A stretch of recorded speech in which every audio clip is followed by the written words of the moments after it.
Ó, ontem falamos aqui sobre a questão da ofensa, palavrão que o Lula usou quanto ao senador Sérgio Moro, certo?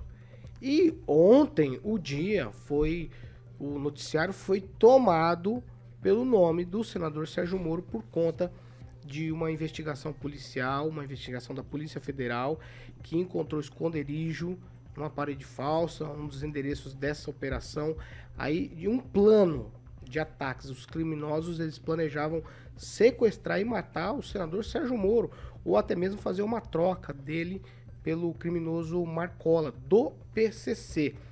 Outra autoridade, no caso que era alvo também de criminosos, era o promotor de justiça de São Paulo, o Lincoln Gaquia, que é integrante lá do GAECO. Ele há 20 anos já está aí investigando o pessoal do PCC. Os mandados de busca e apreensão foram cumpridos aí em 5 unidades da Federação: Roraima, Paraná, Distrito Federal, Mato Grosso do Sul e São Paulo. De acordo com as diligências da Polícia Federal, os ataques poderiam ocorrer de forma simultânea e os principais investigados estão nos estados de São Paulo e Paraná. Depois de tudo isso, o Sérgio Moro fez em rede social uma declaração, agradeceu a ação das polícias militar do Paraná, também do estado de São Paulo, a Polícia Legislativa e a Polícia Federal. Aí nossa equipe separou um trechinho aqui da fala do senador Sérgio Moro já na tribuna. Vamos acompanhar. E os fatos de hoje revelam uma ousadia que, se não maior, é igualmente assustadora. Desconheço, na história da República, um planejamento de organizações criminosas dessa natureza contra promotor do caso, que investiga o PCC, mas especialmente contra um senador da República. E a minha avaliação em relação ao crime organizado, ou nós os enfrentamos, ou quem vai pagar vão ser não só as autoridades, mas igualmente a sociedade. E isso tem que ser feito com políticas rigorosas, inteligentes, com base na lei, contra a criminalidade organizada. Gosto de uma frase, na verdade é um sentido um pouco metafórico, mas se eles vêm para cima da gente com uma faca, a gente tem que usar um revólver. Se eles usam um revólver, nós temos que ter uma metralhadora. Se eles têm uma metralhadora, nós temos que ter um tanque, um carro de combate. Não no sentido literal, mas nós precisamos reagir às ações do crime organizado.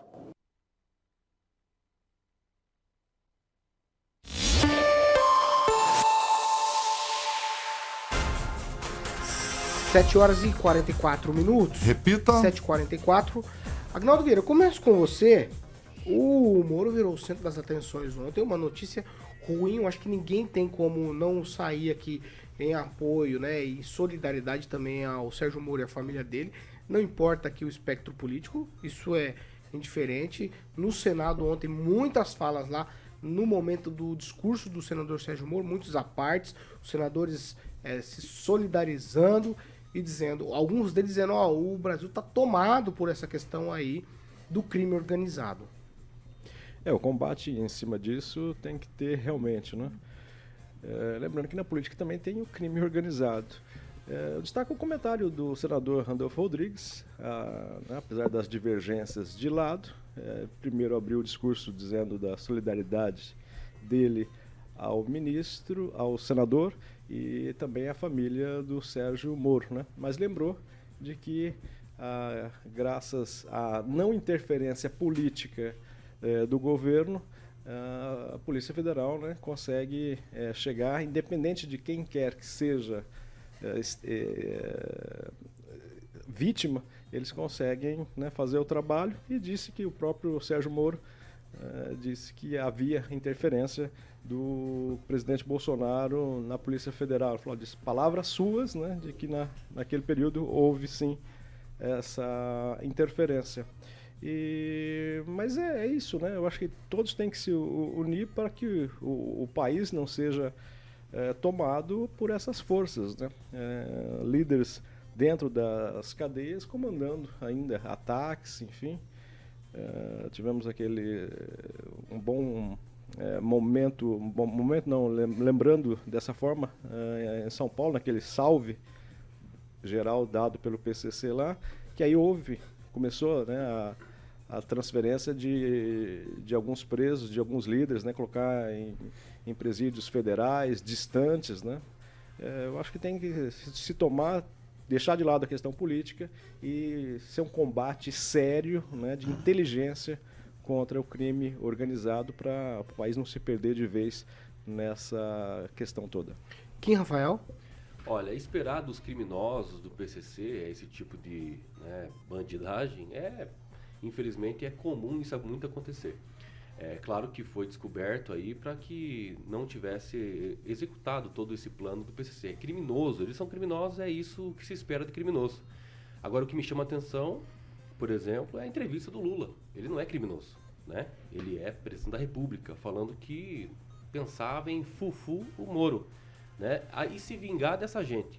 Então, isso que tem que ser explicado, na verdade, né? Ainda bem que a Polícia Federal, enfim, toda a promotoria aí, acabou encontrando esse tipo de indícios que iriam pegar o Sérgio Moro e sua família.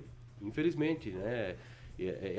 Isso era o plano desse PCC, que são criminosos. Agora, o Lula teria que explicar essas falas. E gostaria muito que o Supremo Tribunal Federal pedisse que daqui 15 dias, até 15 dias, pudesse ser explicado o que o presidente da República falou de um senador hoje da República. Então, isso que me chama muito mais atenção. O Sérgio Moro está bem, família, agora a Polícia Federal vai começar a conviver mais com eles lá, com segurança e tudo. Agora, o que me chama atenção é isso, né? O que me chama atenção, por exemplo, é preso, dizendo que o PT tinha diálogo com nós cabuloso, ou seja, PCC. Então, é isso que tem que ser explicado, porque até então, o presidente da República não é criminoso. Ele é presidente da República e precisa explicar para a população tudo isso que está sendo acusado. E da própria fala dele, dizendo que ia fufu o Moro e ia se vingar dessa gente. Então isso tem que ser explicado, porque isso sim é muito mais temerário.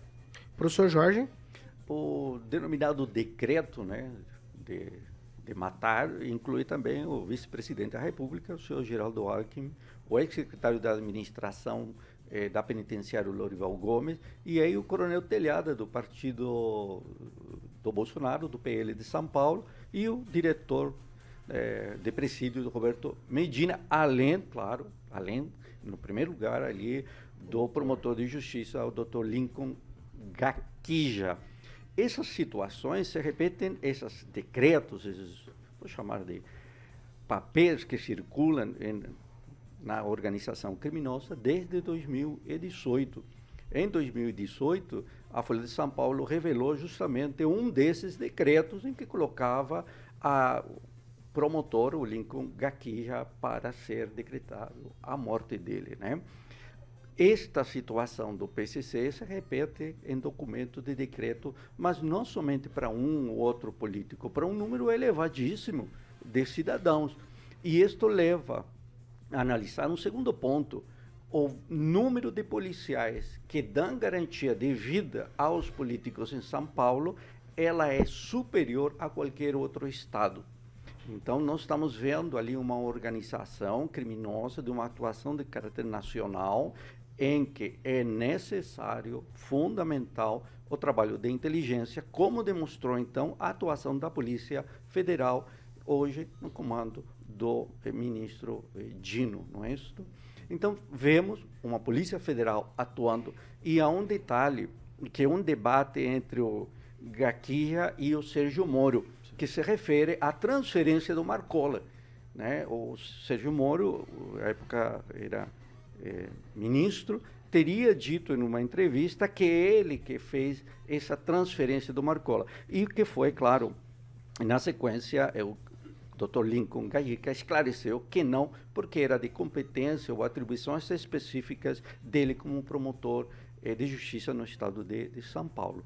Então, vemos aí que há elementos ainda que necessitam ser esclarecidos. Agora, a situação é grave, porque, inclusive, envolve não somente um senador da República, mas um vice-presidente da República, Geraldo Alckmin. Fernando Tupan, sua vez. Paulo Caetano, nós temos que chamar a atenção o seguinte: existe uma relação do PT com o PCC. como a subida do morro no ano passado durante a campanha eleitoral. E esse final de semana aqui em Curitiba ficou mais claro. No final de semana, o deputado estadual Renato Freitas, do Partido dos Trabalhadores, tentou evitar o cumprimento de ordens de prisão, segundo o delegado Tito Barrichello. Ele estava tomando cerveja com o pessoal envolvido no crime. E ele tentou evitar que os mandatos fossem cumpridos. Então a gente fica com um receio. Será que o Partido dos Trabalhadores tem alguma coisa a ver com isso? Isso está na minha cabeça, assim, eu posso estar errado, mas é uma coisa que a gente tem que pensar. Mas a medida de você prender isso é muito pouco. Nós temos que ter outras mais duras, entendeu? Acabar com o crime organizado, ir atrás do dinheiro, porque sem dinheiro a facção criminosa fale como qualquer outra empresa, Paulo Caetano. Vamos lá. Ângelo Rigon, quero te ouvir sobre essa história do Sérgio Moro. Ontem no noticiário, essa investigação da Polícia Federal, as polícias legislativas, também a Polícia Militar do Paraná e do Estado de São Paulo. Eu acho interessante, o Jorge já colocou bem a situação. Infelizmente, o Kim politizou, como a maior parte dos políticos repudiou. Não tem que politizar, uma coisa é uma coisa. O PCC... um plano para pegar o Sérgio Moro para trocar com o Marcola. Isso não tem nada a ver. Daí entra a vice-presidência também, que Geraldo Alckmin, que foi um plano. Me mostrem o plano de Geraldo Alckmin aqui também, então. Kim, qual que foi o plano? Só um minuto, Kim. Conclui, Rigon, por favor. Segurado na peteca aí. Vai, Rigon, conclui, por favor. O Moro, só para deixar claro, o PCC é uma das facções. A gente está vendo o que está acontecendo no Brasil. Rio Grande do Norte, Rio de Janeiro. Se a gente não estancar isso como sociedade, não é como partido político, não. Porque o partido político do Bolsonaro não fez nada. Está no livro do Moro, que esteve aqui já. O Moro faz 2 meses que ele sabe dessa ameaça. Foi o PCC que tá... Pera aí, deixa eu falar.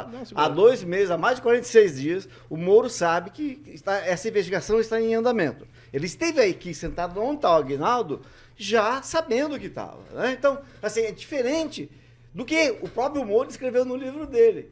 Que quando ele quis transferir o Marcola, o Bolsonaro não deixou. Está no livro do Moro, foi ele que escreveu, não fui eu. Então é isso, não tem que politizar. Independente disso, a questão é proteger a comunidade. Essa semana eu vi uma matéria num canal de televisão sobre o Rio de Janeiro, ontem, né? O pessoal com um fuzil no meio da rua. Agora não tem mais esse negócio de fazer só à noite, não, é o dia inteiro. Se você não brecar... Cobra do STF que não deixou subir. Se você não brecar... Se o STF não permitiu, o Edson Fachin não deixou subir a favela, os policiais não podem. Isso é culpa deles. Aqui, se informa. É claro. Vai, conclui, por favor. Agora, já conseguiu o objetivo dele, já perdi o Pamela Bussolini. Você também. Eu faço o quê? Eu tô fazendo negócio, o cara interrompe. Não. Você não segura? Já foi. Você já concluiu, Eu não concluí, tinha mais coisa pra falar. Agora vem da Pamela. Pamela Bussolini. Bom, deixa eu pensar aqui certinho que eu vou comentar. É assim, eu fico muito triste, né, de ver o rumo que o país está partindo. Ontem eu falei aqui no programa, sem saber, né, falei que a gente não podia relativizar, né, certas falas, colocar tudo no mesmo plano, né, uma fala que fala de vingança, de eu vou fulano, enquanto eu não fulano, eu não tô feliz, é diferente, né, da gente colocar aí perto de falas que são simplesmente falas grosseiras, né. Citei ontem também sobre a questão de que procuradores já estão tendo que indenizar aí pessoas que eles pegaram, vamos dizer assim, com a boca na botija, né? E mal sabia eu que a PF estava estourando aí esse cativeiro no qual o Moro seria torturado e supostamente morto na sequência, né? Estou dizendo supostamente. Então, assim, tem coisas estranhas que acontecem no nosso país que precisam ser investigadas, né? E é sempre creditado ao PCC. Eu fico pensando, que ideia brilhante seria essa do PCC de sequestrar o Moro para pedir para liberar o Marcola? Em que contexto haveria esse tipo de negociação? Isso é totalmente fora da casinha, não tem o menor respaldo na realidade, né? Então, será que era essa mesma a intenção do PCC, a gente fica se perguntando, né? Agora, com todo o cuidado do mundo, vamos lá. Não sei se o Tupã citou isso, não conseguiu, sobre a visita do Dino na Maré, lá que gerou questionamentos, né, sobre a segurança, por que tão pouca segurança na visita dele ao Complexo da Maré, né? O Lula também, quando foi fazer campanha, né, quase com muito pouca segurança, né, diferente de qualquer pessoa, né, que adentra uma favela, né? A gente já teve casos aí de famílias que tiveram o carro peneirado por errar no GPS, né? E essas autoridades entram, saem, né, de forma muito mais tranquila que um cidadão comum. Isso chama atenção, né? Além da questão que o Kim falou sobre a questão do diálogo cabuloso com o PT. Então, eu penso que tudo isso tem que ser investigado, sim. As pessoas falam muito do Bolsonaro, mas esquecem de dizer que ele tomou uma facada, né? Infelizmente, a Polícia Federal não conseguiu evitar a facada do Bolsonaro. Infelizmente, a Polícia Federal não conseguiu impedir que o Celso Daniel fosse assassinado, né? Diz que foi um latrocínio, que também partiu da facção criminosa. Então, assim, essa facção precisa ser investigada. E quem está de mãos dadas com essa facção? Afinal de contas, ela só cresce, parece acreditar que manda no país e tem comemorado muito por aí desde o ano passado, né? Então, penso eu que a gente precisa se atentar, abrir os olhos, porque não deve ser tudo fruto da minha mente fértil ou da mente fértil de algumas pessoas que dizem por aí que é gado e não sei o quê, né? As coisas acontecem, as coisas estão aí diante dos nossos olhos, então a gente precisa de verdade se atentar. 7h58. Segundos, Rigon, depois Kim. Tá, só vou ler aqui a manchete do Estadão do dia 19 de agosto de 2019. Carta falsa do PCC, sobre diálogo cabuloso com o PT é usada para atacar o Clóvis. Então não procede, é uma carta montada, é mais uma fake news. Não, gente. Mas isso todo mundo sabe. Aqui a informação. Todo mundo sabe, mas a maioria sabe. Vocês estão querendo já em relação ao o promotor que foi ameaçado. Você disse que não tinha concluído o raciocínio. Não, tá, mas essa é a minha conclusão do raciocínio. O promotor criticou, esse promotor que foi ameaçado, e não foi o Moro que foi ameaçado, primeiro foi o promotor, que é o cara que mandou trocar, não foi o Sérgio Moro, porque o Bolsonaro não quis deixar, enrolou. Ele fez críticas ao protagonista, um político do seu Sérgio Moro. Né? Então, eu acho que isso é interessante. E outra coisa, Quem, Rafael? Palavrão por palavrão, na reunião de abril de 2020, ele falou fu e até agora não se explicou. Mas não foi que ele queria fu ninguém.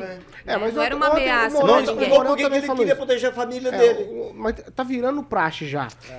O Mourão também falou ontem que o Lula tá full com o país. Então tá todo mundo, né? Tá ficando esquisito isso. Kim, tweetzinho, vai. Mas o esquisito é a falta de imparcialidade. Esse é o grande problema. Fala-se de um, mas não pode falar do outro. Mas o outro falou, então é justificável. O outro falou fufu, mas eu também não posso falar fufu. Então ameaçou, eu também vou ameaçar. Então esse tipo de coisa tem que parar de acontecer. Sobretudo de nós, que damos opinião aqui e informamos os ouvintes aqui. Agora, cadê o plano do Geraldo Alckmin? Falou que ele foi ameaçado. Eu acredito que todos os políticos que mexem com o crime organizado, contra o crime organizado, é ameaçado. Juízes que a gente não sabe, esses que estão sendo noticiados, mas e os daqui, que são da área criminal? São ameaçados também. Os promotores daqui, ninguém fala. Então é por isso que tem que colocar. Exatamente. Vamos lá. Exatamente.